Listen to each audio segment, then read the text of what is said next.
भारत में कोविड-19 की दूसरी लहर ने हाहाकार मचा दिया था।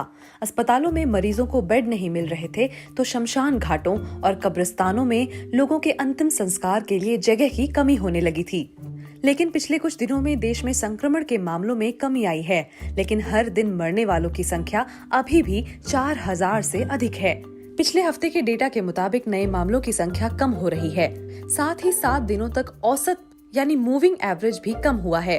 साथ ही संक्रमण दर और अस्पतालों में भरे हुए बेड की संख्या भी गिरी है। 6 मई को भारत में संक्रमण के करीब 4,14,000 नए मामले दर्ज किए गए थे।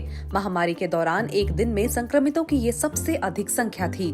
देश में अप्रैल महीने में 6,90,000 नए मामले दर्ज किए गए। ये दुनिया भर में दर्ज किए गए मामलों का 1/3 था। अमेरिका और ब्राजील में दर्ज किए गए संक्रमण की संख्या के मुताबिक ये संख्या 3 गुना थी।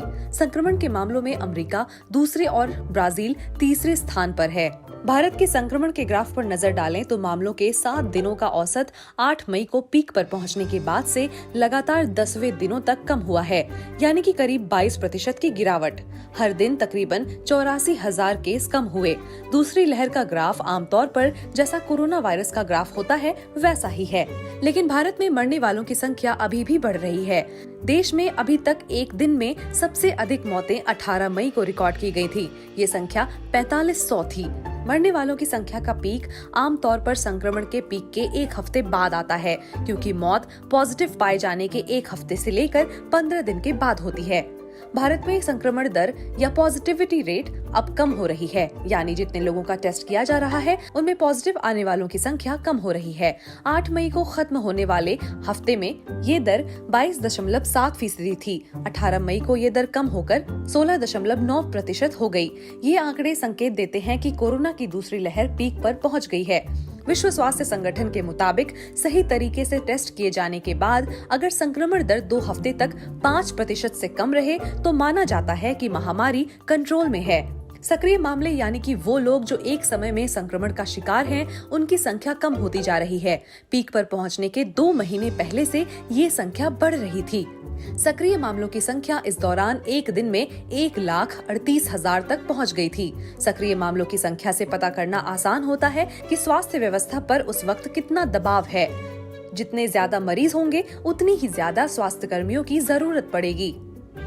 देश के 20 में से 15 सबसे ज्यादा आबादी वाले राज्यों में अनुमान है कि यहाँ कोरोना संक्रमण के मामले पीक पर पहुंच चुके हैं। इन 20 राज्यों में देश की 57% आबादी रहती है। आंध्र प्रदेश, असम, ओडिशा, तमिलनाडु और पश्चिम बंगाल वो 5 राज्य हैं जहां संक्रमण के मामले अभी भी बढ़ रहे हैं। इन राज्यों में देश की कुल 23% आबादी रहती है। 6 में से 5 सबसे अधिक आबादी वाले राज्यों में जहां 50% आबादी रहती है, अनुमान है कि संक्रमण पीक पर पहुंच चुका है। छठा राज्य पश्चिम बंगाल है, जहां मामले पीक की ओर बढ़ते दिख रहे हैं। हालांकि वहां मामले अब कम होने शुरू होंगे, इसका अंदाजा लगाना अभी मुश्किल है। ज्यादातर राज्यों में संक्रमण दर में कमी आई है। राजधानी दिल्ली में संक्रमण दर 21% तक घटी है। ये दर इससे पहले 32.8% तक पहुंच गई थी। पॉजिटिविटी रेट महाराष्ट्र, छत्तीसगढ़ और उत्तर प्रदेश में भी कम हुई है। हालांकि आंध्र प्रदेश और तमिलनाडु में इस रेट में इजाफा हो रहा है और यहाँ 18 मई को सबसे अधिक पॉजिटिविटी रेट दर्ज की गई थी। उन जगहों पर जहाँ पिछले 1-2 हफ्तों से नए मामले कम आ रहे हैं, वहाँ स्वास्थ्य सुविधाओं पर दबाव कम होने की उम्मीद है। इसका असर दिखने भी लगा है। दिल्ली में अस्पतालों के बेड पहले के मुकाबले खाली मिल रहे हैं। दिल्ली के बेड ऑक्यूपेंसी डैशबोर्ड के मुताबिक 19 मई को 6,750 में से 1,251 कोविड आईसीयू बेड खाली थे। इसके अलावा 2,352 में से 235 वेंटिलेटर्स खाली थे।